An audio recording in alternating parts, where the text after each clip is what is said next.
December 20, 2024, News Report 1. The U.S. federal government is facing the possibility of a shutdown. In the latest vote, the U.S. House of Representatives rejected a funding bill proposed by Republican lawmakers, with 235 votes in favor and 38 Republican votes against it. As a result, the federal government could cease operations as early as tomorrow. To prevent a government shutdown, the House had previously drafted a funding bill, but the process was obstructed due to opposition from Republicans. In response, the Republicans introduced a new supplemental bill to resolve the issue. However, President-elect Donald Trump clearly opposed this bill. Consequently, the House presented a new version of the bill on December 19. The version supported by Trump reduced the original proposal from 1,547 pages to 116 pages, slashing funding for programs such as the 911 Health Fund and Debt Relief Fund, while significantly reducing government spending. This version also proposed eliminating the federal debt ceiling. The debt ceiling is a limit set by Congress on how much the U.S. government can borrow, which is currently set at $31.4 trillion. If this limit is eliminated, the U.S. Treasury would be unable to issue new bonds to raise funds. Trump stated that reducing government spending and controlling the budget deficit is beneficial for the U.S., but the bill has still not passed in the House, and 38 Republican lawmakers have opposed it. This means that the federal government cannot raise funds through appropriations or issuing new debt, and the possibility of reaching an agreement in less than a day is extremely slim. If the federal government shuts down, federal employees will face unpaid leave, and public services in areas such as air traffic control and law enforcement will be disrupted, which will have significant consequences for American society. However, many Americans seem unconcerned, believing that a shutdown of the federal government will not pose a fundamental threat to the country's overall operations. News Report 2. According to Bloomberg, U.S. real estate tycoon and former owner of the Los Angeles Dodgers, Frank McCourt, is preparing to acquire the short video platform TikTok. McCourt stated that he has raised the necessary funds and has been in contact with Trump's transition team. TikTok must separate from its parent company, ByteDance, by January 19 next year, or it may face the risk of being removed from app stores. Trump had previously indicated that he did not want TikTok to be taken down, suggesting that he hoped to find a suitable buyer for the app. McCourt has close ties with Trump, leading to speculation that this may be one of the reasons Trump is supporting McCourt's bid to acquire TikTok. Meanwhile, the U.S. Senate on December 19 called on President Biden to extend the deadline for TikTok's separation by 90 days, to allow time for the Supreme Court to review appeals related to TikTok. This proposal has added uncertainty to TikTok's future. Trump's actions and statements regarding TikTok have drawn attention.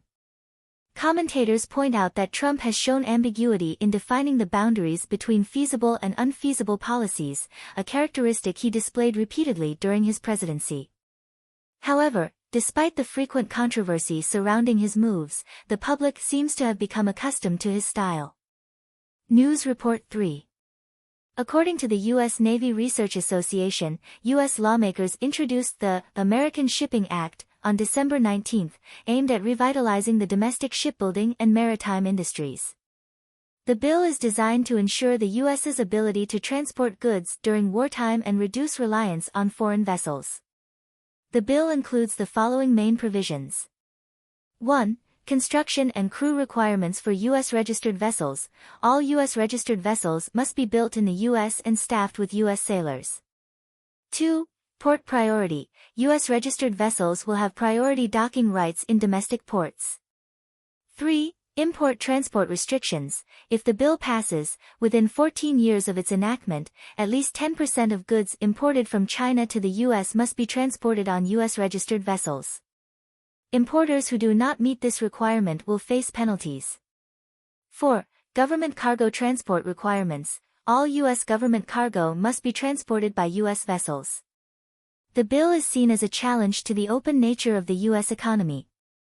Some analysts argue that if the U.S. implements more protectionist economic policies, it could weaken its global market competitiveness.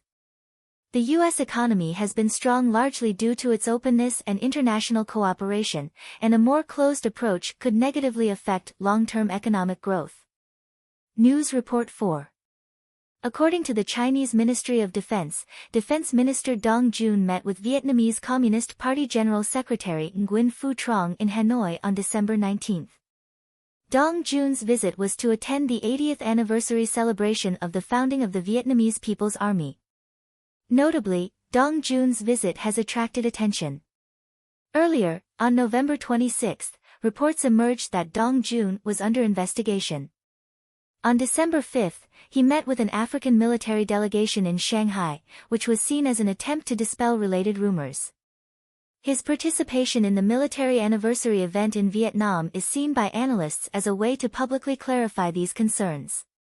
However, some commentators have pointed out that Chinese defense ministers have never attended such anniversary events before, making Dong Jun's visit particularly noticeable.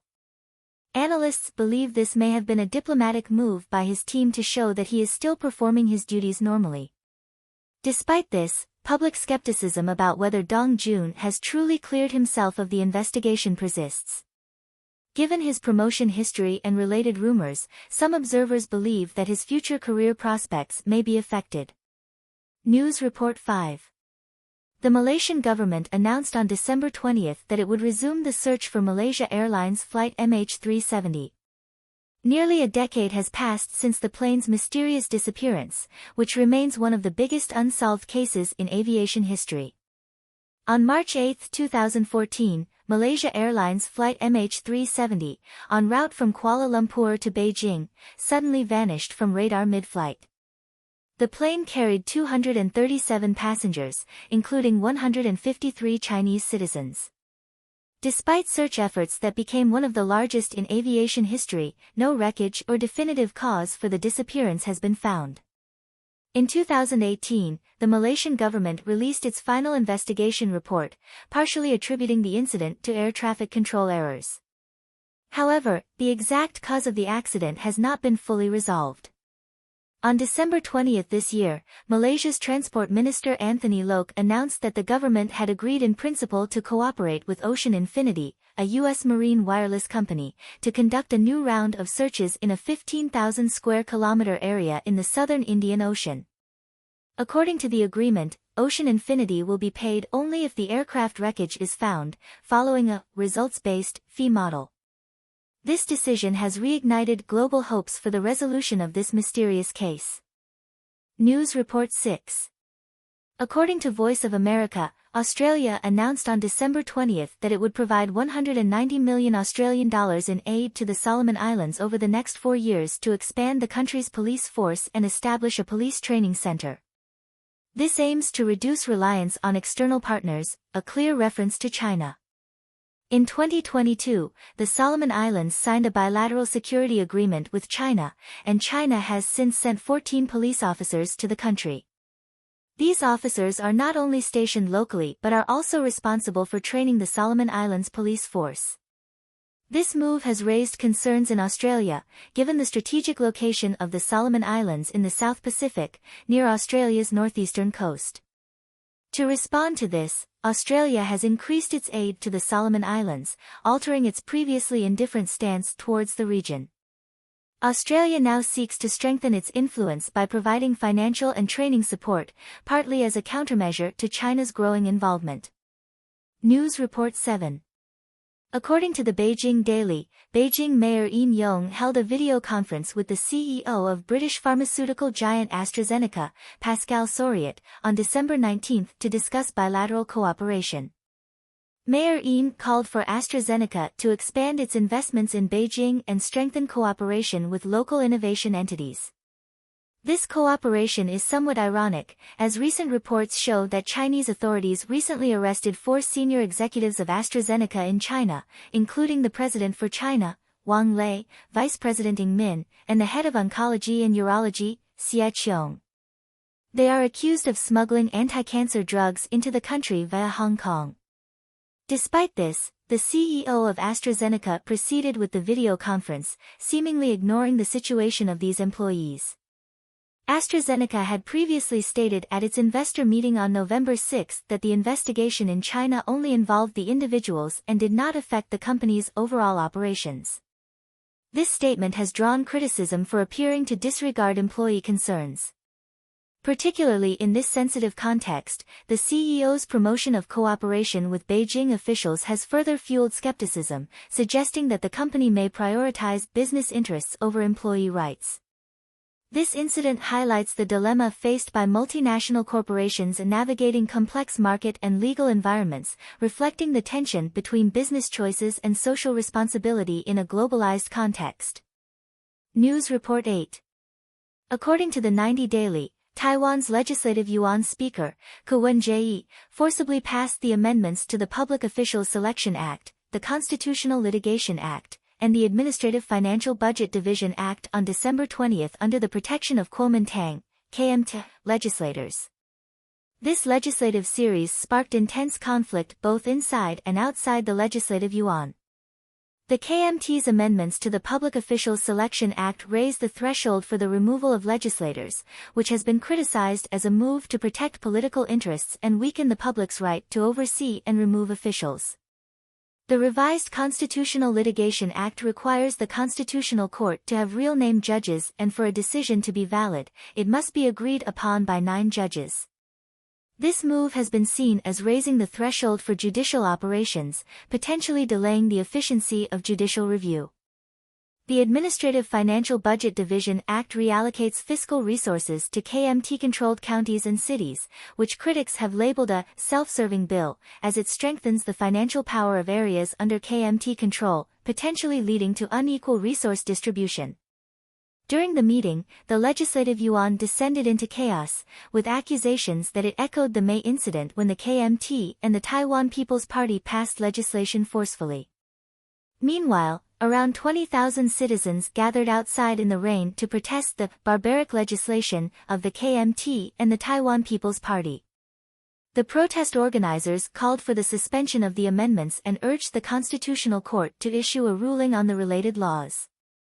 They also demanded President Lai Ching-te explore constitutional responses to public concerns and urged local leaders from Taipei, New Taipei, Taoyuan, and Taichung to state whether they supported the KMT's actions. The protests and the controversy surrounding the laws may have a far-reaching impact on Taiwan's political ecology, public trust, and local governance. This crisis may also further exacerbate the blue-green divide in Taiwan, presenting a challenge for the ruling DPP government in calming social discontent. News Report 9.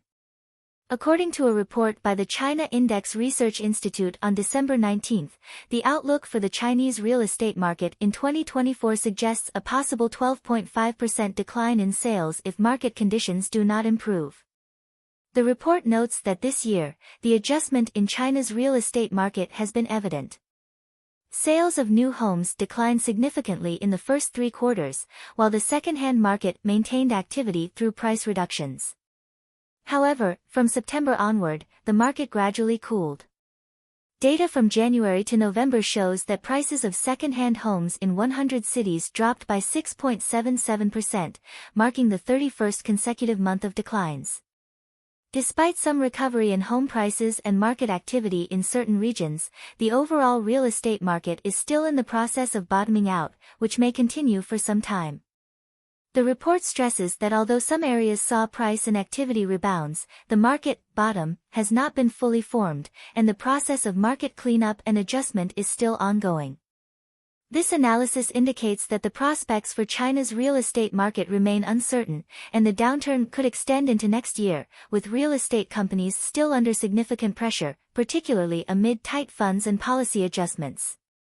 A full recovery of the market may take more time. News Report 10. According to the Southern Daily, the Guangzhou government announced on December 20 that it would build a new airport, which has officially been approved and is expected to be completed by 2027. However, the new airport will not be located in Guangzhou itself but in the Gaoming district of Foshan, about 80 kilometers from the city center. The densely populated Pearl River Delta region includes neighboring cities like Guangzhou and Foshan, and the new airport is considered an extension of Guangzhou's airport infrastructure. The new airport will feature 2 runways and a 370,000 square meter terminal, with a total investment of 50.9 billion renminbi, including costs for land reclamation. The Pearl River Delta region is home to the world's densest airport network, with large international airports such as Hong Kong, Baiyun, and Shenzhen. Baiyun Airport currently operates 3 runways and is expanding its 3rd terminal, which is expected to open next year. Although the new airport is in Foshan, the authorities may name it Guangzhou Airport to avoid the unfamiliar name of Foshan Airport and to enhance Guangzhou's status as an international aviation hub. News Report 11. According to Yonhap News, on December 20, the acting head of the ruling People Power Party, PPP, Quan Song-dong, stated that the ruling party agreed to cooperate with the opposition party and the government to form a National Assembly consultation body to discuss issues such as stabilizing people's livelihoods and enhancing security. The joint consultation body between the ruling and opposition parties is crucial for stabilizing South Korea's political situation. On December 3, President Yoon Suk-yeol declared martial law, and on December 14, he faced impeachment, leading to a power vacuum and administrative stagnation in the country. Increased partisan division and social unrest have affected national stability. Although Prime Minister Han Duck-soo has temporarily taken over presidential duties, this transitional arrangement has inevitably caused a decline in government decision-making and administrative efficiency, impacting national governance. On December 15, Lee Jae-myung, the leader of the opposition Democratic Party, proposed forming a National Assembly and government joint consultation body for cross-party cooperation. Although the ruling party initially opposed the idea, on December 20, acting head Kwon Song-dong and Prime Minister Han Duck-soo held talks and announced that the ruling party had agreed to join the consultation body, signaling a willingness to cooperate with the opposition to stabilize the political situation. At the same time, the Constitutional Court of South Korea delivered impeachment materials to President Yoon on December 18, but Yoon refused to accept them.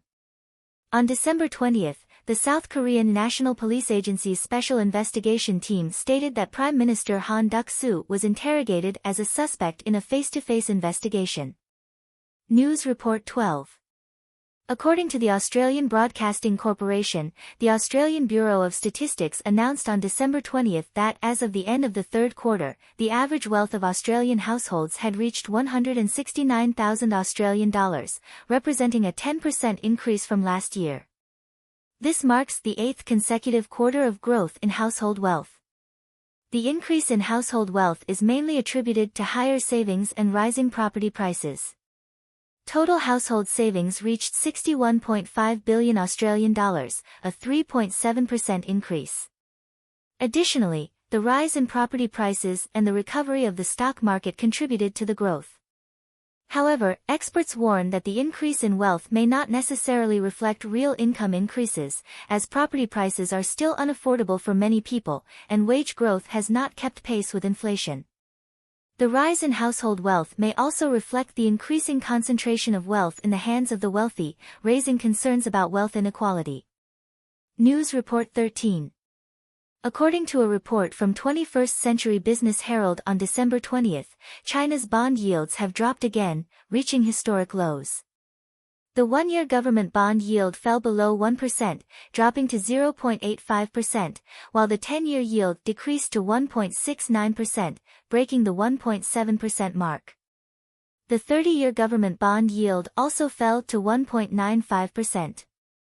This continued decline in government bond yields reflects market concerns about the risks to China's economy.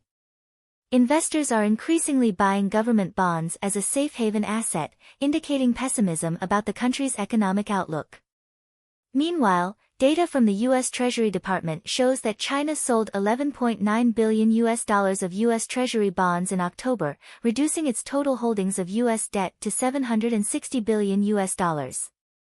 This marks the 4th consecutive month that China has sold U.S. bonds, totaling $20.1 billion in sales. While the amount may seem small, analysts believe this move is likely driven by the escalating tension in U.S.-China relations and the need to diversify away from U.S. dollar assets.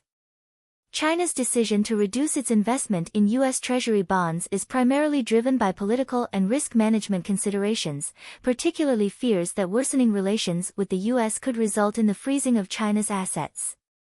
Additionally, Xinhua Finance reported that Alibaba's global e-commerce platform AliExpress saw a 30% year-on-year increase in merchandise trading volume in December, with particularly strong performance in the B2B export sector.